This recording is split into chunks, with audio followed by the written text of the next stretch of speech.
Oke, ini sesi yang kedua, di mana di sini kita bahas dua hal. Yang kedua ini adalah sistem basis data itu sendiri. Oke, definisi dari sistem itu sendiri adalah sebuah tatanan yang terdiri atas sejumlah komponen fungsional yang saling berhubungan untuk memenuhi suatu proses tertentu. Ini definisi sederhananya. Apa itu sistem? Tatanan, gitu aja. Tatanan atau sebuah aturan gitu ya. Sistem itu aturan untuk mencapai suatu proses tertentu. Jadi ada hasil di sini. Itulah sistem. Nah, sistem basis data sendiri tadi definisinya kan adalah sekumpulan data gitu ya yang saling berhubungan. Jadi sistem basis data itu kumpulan tabel yang saling berhubungan, bisa seperti itu. Yang mana ada aturannya, memiliki aturan-aturan gitu. Itu definisi dari sistem basis data. Komponen dari sistem basis data di sini ada perangkat keras, sistem operasi, bisa sistem operasi seperti Windows, Linux, Mac, Android yang saat ini dan sebagainya. Kemudian basis data itu sendiri, kemudian ada sistem di dalam sistem basis data ini, itu ada DBMS. DBMS ini banyak macamnya, nanti ada pembahasan lain mungkin, tapi contohnya kalian bisa gunakan DBMS seperti MySQL, Postgre, Oracle gitu ya, SQL Server gitu, itu yang dimaksud sebagai DBMS gitu ya. Kemudian Oracle Database misalkan gitu, itu yang disebut sebagai DBMS gitu. Kemudian selanjutnya adalah pemakai. Nah, pemakai di sini adalah pengguna dari basis data itu sendiri. Dan selanjutnya adalah aplikasi. Aplikasi yang menggunakan atau yang diintegrasikan dengan basis data, sistem basis data. Oke. Nah, di sini dari beberapa ini tidak saya bahas semuanya. Seperti perangkat keras mungkin kita tahu semuanya apa itu perangkat keras, kemudian sistem operasi itu apa sistem operasi. Nah, yang akan sedikit saya ulas di sini adalah DBMS. Nah, apa sih DBMS? DBMS itu pengelolaan data khusus untuk mengorganisasi, menyimpan, mengubah dan mengambil kembali serta menerapkan pengamanan data gitu. Jadi DBMS sendiri sebenarnya adalah tools gitu, alat gitu ya, supaya dapat mengelola data, supaya dapat mengorganisir data, supaya dapat menyimpan dan mengubah data, serta memberi uh, security di situ, memberi sebuah keamanan gitu. Oke, selanjutnya adalah pemakai, user. Di sini saya bagi menjadi 4. Ada programmer aplikasi, user programmer itu. Kemudian ada casual user atau pengguna mahir. Kemudian ada pengguna umum, end user itu.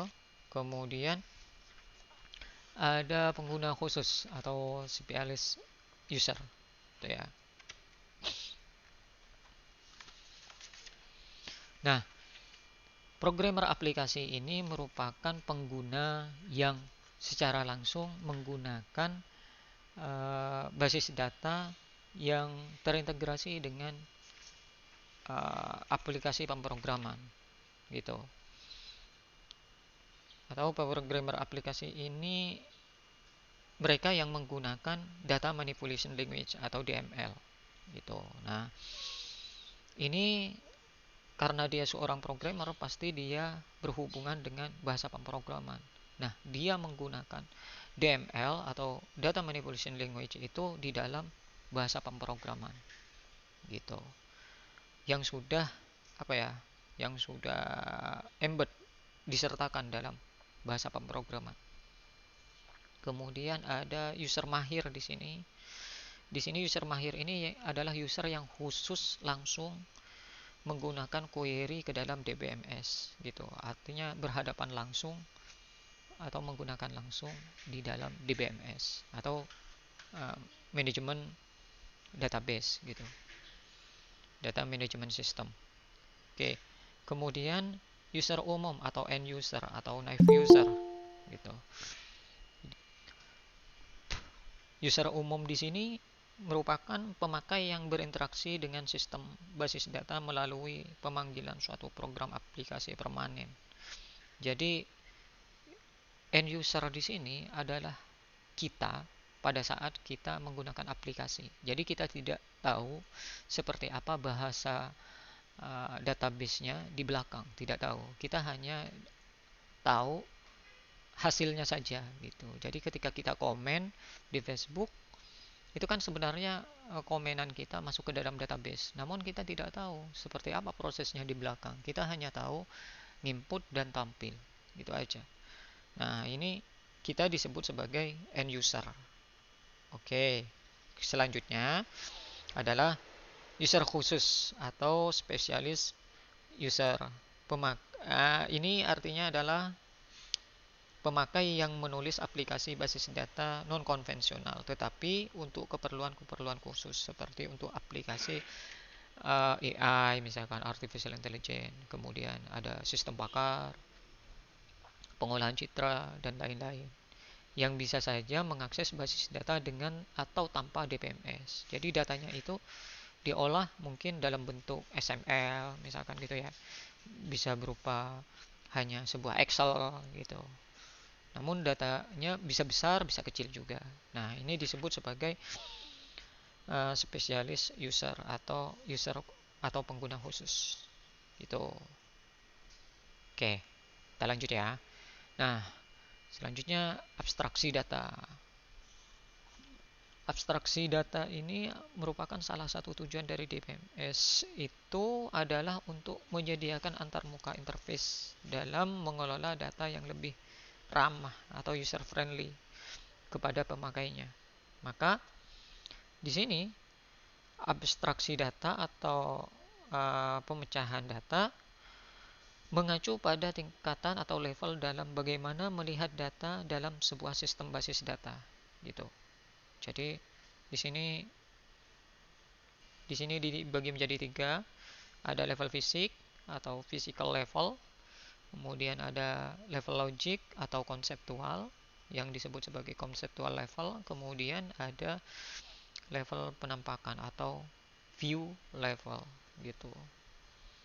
Physical level ini merupakan level terendah dalam abstraksi data yang menunjukkan bagaimana sesungguhnya suatu data disimpan. Pada level ini, pemakai melihat data sebagai gabungan dari struktur dan datanya sendiri gitu. Ini jadi kalau kita ngebangun secara modeling, maka ini disebut nanti ada di ranah physical data model gitu. Kemudian level logic atau conceptual level merupakan level berikutnya dalam abstraksi data yang menggambarkan data secara fungsional yang disimpan dalam basis data serta hubungan dengan data yang lain gitu. Nah, jadi di sini antar data yang satu dengan data yang lain sudah ada korelasinya gitu. Contoh kasus misalkan data pegawai disimpan dalam beberapa tabel seperti tabel pribadi, tabel pendidikan, tabel pekerjaan, tabel keluarga, dan sebagainya. Antara tabel-tabel tersebut itu ada korelasinya seperti itu. Maka di sini disebut sebagai conceptual level. Kemudian level penampakan. Ini merupakan level tertinggi dari abstraksi data yang hanya menunjukkan sebagian dari basis data. Jadi banyak user dalam sistem basis data tidak akan terlibat dalam semua data atau informasi yang disimpan. Contohnya misalkan kapan data itu dibuat, kapan data itu disimpan, tanggal berapa, itu tidak ditampilkan gitu. Seperti misalkan kalian komen di Facebook, misalkan komenan kalian uh, itu hanya kalian bisa melihat dalam sebuah tulisan 2 hari yang lalu. Padahal di dalam database mungkin disimpannya lebih kompleks lagi gitu.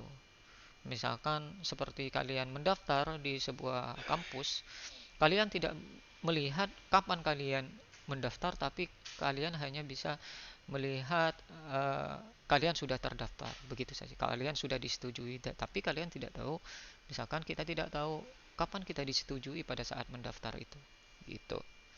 Nah, ini level penampakan ini kita hanya diberikan sebuah view saja, gitu, yang pokok-pokok saja. Kemudian bahasa basis data. Jadi cara berinteraksi antar pemakai dengan basis data itu diatur dalam suatu bahasa khusus, gitu. Nah, setiap DBMS itu memiliki data khusus yang secara umum uh, itu menggunakan bahasa SQL atau NoSQL, gitu. Nah, cuman dari bahasa-bahasa tersebut itu dibagi menjadi dua. Ada yang namanya data definition language, gitu ya. Ada yang namanya data manipulation language. DDL atau data manipulation language ini merupakan struktur basis data yang menggambarkan skema basis data secara keseluruhan. Dengan bahasa inilah kita dapat membuat tabel baru, membuat indeks, mengubah tabel, menentukan struktur penyimpanan, dan sebagainya. Gitu. Hasil dari kompilasi perintah DDL ini merupakan ya sebuah tabel, gitu, atau kumpulan tabel. Nah, kemudian DML merupakan bentuk bahasa basis data yang berguna untuk melakukan manipulasi dan mengambil data pada suatu basis data. Contohnya atau manipulasi yang dimaksud di sini adalah penambahan data baru ke suatu basis data, misalkan penghapusan seperti tadi, pengubahan data, itu disebut sebagai DML, gitu. Oke. Oke. Nah, itu dia. Ada satu bahasan pokok struktur sistem basis data, gitu ya. Sebenarnya di sini nggak sempat saya tulis. Nanti ada file manager, ada database manager, ada query processor, gitu ya. Ada DML pro compiler, apa pre-compiler, ada DL compiler. Nanti saya akan bahas di pertemuan berikutnya. Nah, sebelum ke situ, oke, mungkin itu saja dulu, gitu ya, tentang basis data dan sistem basis data. Jadi kalau saya ringkas di sini ada basis data, bagaimana kita berinteraksi, gitu ya, dengan bahasa dalam basis data sendiri. Kemudian ada level dari dalam basis data itu sendiri. Kemudian siapa yang menggunakan basis data itu, apakah kita termasuk kepada salah satu di antara programmer, pengguna mahir, end user, atau spesialis user, gitu.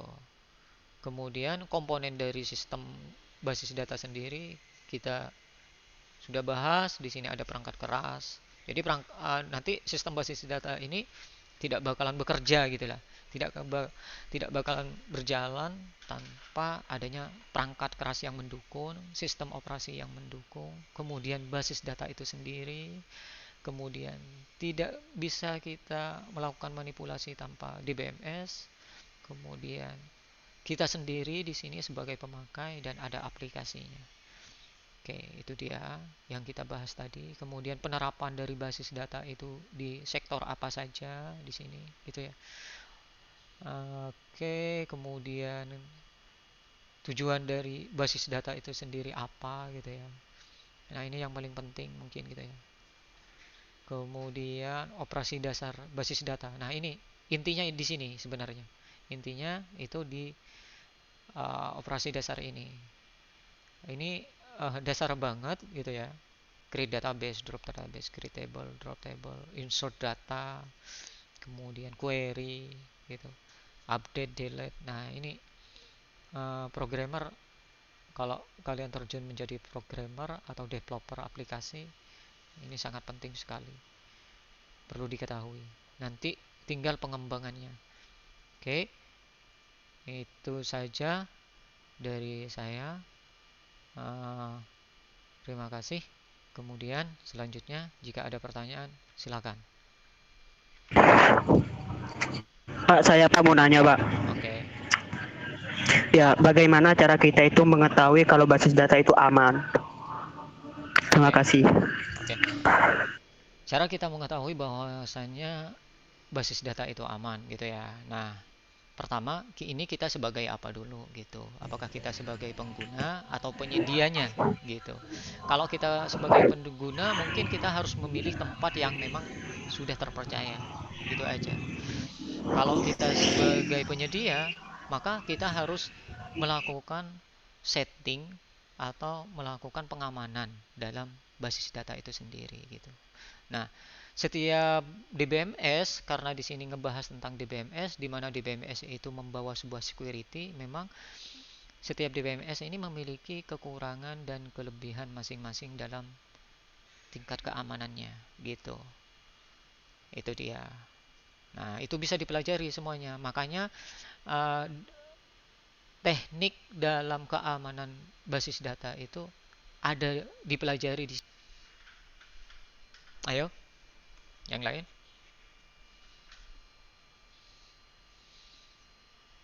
Fitria mungkin mau nanya.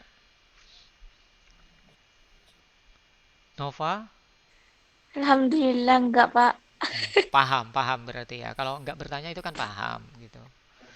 Kalau mau tanya apa, Pak?